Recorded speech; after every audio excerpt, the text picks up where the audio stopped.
વડોદરામાં સાંસદ ખેલ મહોત્સવના સમાપન કાર્યક્રમમાં વિવાદ થયો છે। ડીયુ વિધાનસભા દંડકને સ્ટેજ પર ચડીને પગે લાગ્યા। મહેશ પાંડે ખેલ મહોત્સવના સમાપન કાર્યક્રમમાં પગે લાગ્યા। વિધાનસભાના દંડક બાલકૃષ્ણ શુક્લને પગે લાગતા દેખાયા। ક્લાસ 1 અધિકારી નેતાને પગે લાગતા અનેક સવાલો ઊભા થઈ રહ્યા છે। મહેશ પાંડે ખેલ મહોત્સવના સમાપન કાર્યક્રમમાં જોવા મળ્યા। વિધાનસભાના દંડક પગે લાગતા દેખાયા છે। ક્લાસ 1 અધિકારી નેતાને પગે લાગતા અનેક સવાલો ઊભા થઈ રહ્યા છે।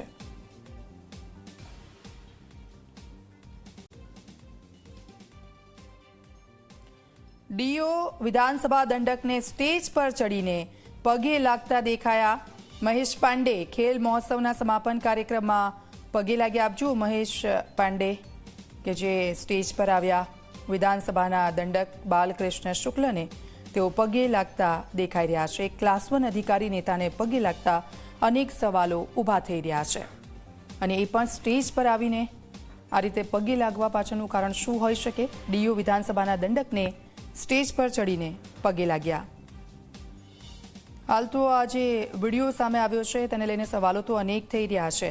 રવિ અમારી સાથે જોડાઈ ગયા છે। રવિ, સવાલો થાય એ જરૂરી છે કારણ કે જે પ્રકારનો વિડીયો સામે આવ્યો છે અને દંડકના પગે લાગતા જોવા મળી રહ્યા છે, કારણ શું છે તે પાછળનું? બિલકુલ નિક્ષિતા, વાત કરવામાં આવે તો ગઈકાલે વડોદરામાં સાંસદ ખેલ મહોત્સવનો સમાપન કાર્યક્રમ યોજાયો હતો અને જે કાર્યક્રમમાં તમામ જે ઉચ્ચ નેતાઓ છે તે ઉપસ્થિત રહ્યા હતા।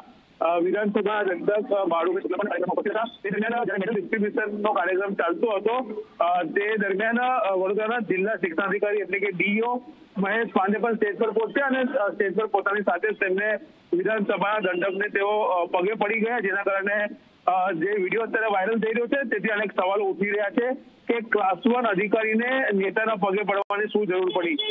લોકો પણ અનેક સવાલો ઉઠાવી રહ્યા છે કે જે રીતના ક્લાસ 1 અધિકારી હોય તો તેને જાહેરમાં કોઈ પણ પક્ષના નેતા હોય તો તેના પગે તે ન લાગી શકે અથવા તો તે ઇન્ફ્લુઅન્સમાં હોય કોઈ નેતાના તે પ્રકારની વર્તણૂક ન કરી શકે। ત્યારે સવાલ એ થઈ રહ્યો છે કે આ વિડીયો વાયરલ થયા પછી હવે શું કોઈ કાર્યવાહી થશે કે પછી જે નેતા પગે લાગ્યા છે તે કયા પ્રકારની પ્રતિક્રિયા આપે છે તેના પર પણ સૌ કોઈ છે। જી, બિલકુલ, આભાર રવિ સમગ્ર વિગત બદલ।